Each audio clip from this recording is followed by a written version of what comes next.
I got an update from Owen, who's calling, and I so appreciate this guy. He's still in the transportation business. Owen, thanks so much for calling my show. How's it going today? Good. How are you? I'm good, brother. Your video's frozen, but I can hear you pretty good. Talk to me. What's up? Okay. Yeah, I'm on my phone. My computer was giving me issues. Well, first of all, I wanted to say that I'm doing a little better than the last time we spoke. Everything that's been going on, I've been kind of torn between, um, having that godly love for my brothers and sisters of different colors, and the fact that that the media plays it up a little bit, and it's not really, it's what we see on the news is not exactly reality. Mm-hmm. But anyway, that's not what I wanted to comment on tonight. What you said to the first caller today about being an independent man and needing to marry an independent woman, that kind of gave me some caution, because for the last 6 months or so, I've really liked this young lady at my church, and she's a wonderful young lady. But she lives with her parents, and I love parents too, but her dad is very much like me. He's very strong, he's very opinionated, he's ex-army, and I've just had some little red flags here and there that now might not be the best time, because of her, still living at home, still being dependent on her parents, and just some I don't know if I want to get into that right now, because I've been on my own for 7-8 years now, and she still lives with her parents. I'm a couple years older than her, so I think that gave me a little bit of clarity. But am I reading into it a little too much? Well, just because she lives at home doesn't mean that she is dependent on her parents. It could mean that she's wickedly smart and saving money while she can. What you really want to look for is the control that her father has over her life. If she needs approval to do things like work certain places, if she's got a curfew, stuff like that. If she's a grown adult living at home, still under the control of her father, I would definitely pause. Do you sense that she's under I strict wouldn't. control? And it's not necessarily that. It's more of, I don't really think she's figured out how to be an independent person, because she's expressed to me before that I get home from work and I just have no motivation to do my chores, and my room's a mess, and I got to get my life together, and just little red flags that tell me that she's doesn't quite have it all together. Yeah. So I don't want to connect living at home with the lack of independence. Scripture says a man will leave his mother and father and cleave to his wife. So actually, the biblical model is we stay with our parents until we establish our own home. That's the Jewish tradition, and I think it's a good one. The American tradition is, as soon as I'm 18, I go to college, I live on my own, and as soon as possible, I get an apartment, and I pay that, and then I get a down payment on a house, and I rent it out with roommates until I finally find the love of my life, and I get married and move into his house, or he moves into my house. The woman would say, that's the American way. But I think you nailed it. I think you said, basically, she's not dependable. She's just not dependable at this point. She's not getting her chores done. She's not someone that people can rely on at the moment. So she's got definitely some maturing and growing to do. But some girls are worth waiting for. Yeah.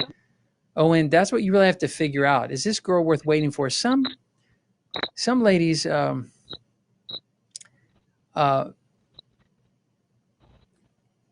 they're just so special, and you just sense something in your heart that they're that you really could envision being with her for the rest of your life, and having kids with her. And you know what? Some ladies, like the scriptures about this, work 7 years for the father-in-law until the father-in-law finally says, I will give my daughter to your hand in marriage. Oops, another 7 years after that. Some ladies are worth waiting for. And so that's what you really need to figure out. Is this a woman of character? Is this a woman I admire and aspire to be like? Does she challenge me and make me want to be a better person? Does she, just knowing she's asking me questions about my life, does it make me want to get up and work harder and save more and improve my life? Does she give me that internal motivation? And is she doing it herself? Because what you don't want to do is have two slobs marrying each other and have slob kids. And you don't want one together marrying a slob, and then the kid is going to be a slob because he gravitates toward the lowest denominator. No, you want to be running hard, improving your life, running towards a closer relationship with God, and looking to the right to see who's keeping up with you. And if she's keeping up with you as you're running to the Lord, responsible and improving your life, you just get a little closer and say, hey, do you want to run together? And that's it. It's like-mindedness. Yeah, it sounds like you don't have that.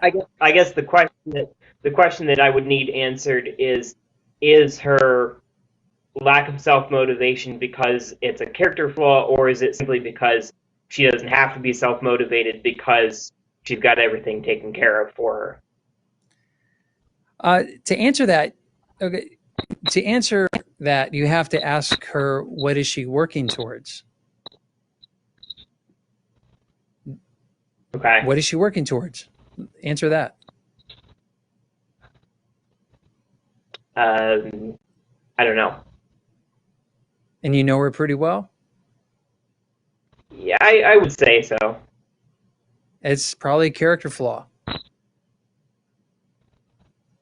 That would be a tragedy for her to be essentially in a welfare state where she gets a lot of stuff done for her. It's called extended childhood or a recycled teenager. Yeah, that would be tragic.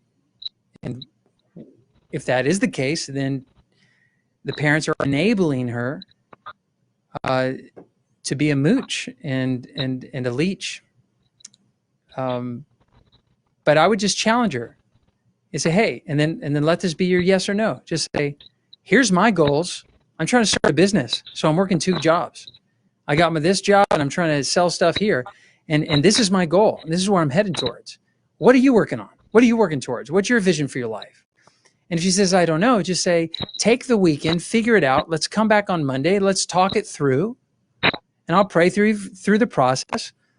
And if she comes back after thinking it through and she's got nothing to say, you just realize, look, you're going to be dragging this person the rest of your life. And she's not going to be contributing or helping you and the family. And look at that as a signal, as a flaw. Mm-hmm. And on top of it, she's not even interested in a relationship right now because she's just comfortable doing her thing, working her job, taking care of her animals. She's comfortable. Yeah. Well, that's why a good friend makes us uncomfortable. Faithful are the wounds of a friend rather than the kisses of an enemy, which are deceitful. And a friend will say, hey, you got something in your teeth. Hey, XYZ, examine your zipper. Hey, you got a calyx sticking up. Hey, you're looking lazy. Hey, what are you doing with your life? I'm doing this. It's iron sharpening iron. And so if you're a really good friend to her, just say, this is my concern. Just tell her straight up and say, how are you going to improve your life and not be a perpetual helpless, dependent woman? And then let her be. Let her live her life, because maybe she has something good and maybe her dad likes it and her mom likes it and everyone's happy because they're enabling each other and they're just going to live that way. Then leave them be. And just note to self, that's not the one for you. Yeah, I mean, they're great people and they're, people of high character, but I've been holding off because of those just gut feelings, like maybe this isn't quite right, maybe this isn't the right time. Right. Um, just got to wait and see and trust God and see, how things go. It's tough to wait, but Owen, I think you're doing the right thing. And the fact that it's not even a possible relationship right now, um, I don't like that, by the way. If something's in your heart and you see a potential, but she's not shown any potential, I would move forward. I would be forward with her and I would speak my intentions. I would say, I like you. Um, I'm excited about my life. Here's what I'm doing.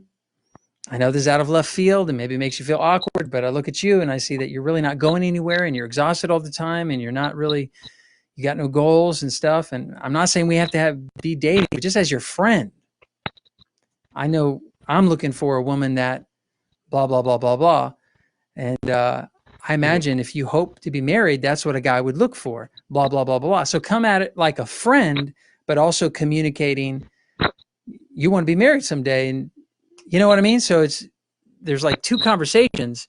This is what you're doing to improve your life. And by the way, you would hope to find a wife that is the same way. And hey, friend, by the way, are you good marriage material? Because by the look of it, you're not. You're not even qualified to be married. So you're kind of communicating two things, which might become one, which would be very exciting. But only her reaction will let you know that. Okay, Proud of thank you, you. Owen. You're a good dude. I appreciate you calling me tonight. Yeah, love your show. Thanks, buddy.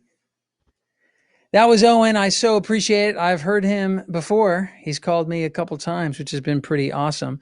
I'm going to close out the show right after this little rockumentary by my mentor and hero, Dawson McAllister, who is the founder of the Hope Line. Did you know you could go to thehopeline.com and get help, not hassle? For certain hours of the day, usually in the evening, you're able to chat with a Hope coach. And there are a lot of great articles about these topics of relationships and even COVID-19 and racism and all kinds of topics that teen and young adults care about. Well, we got lots of blog articles that answer those things, as well as some audio clips from Dawson. Here's Dawson, and I'll be back to close out the show. Thanks for watching, guys.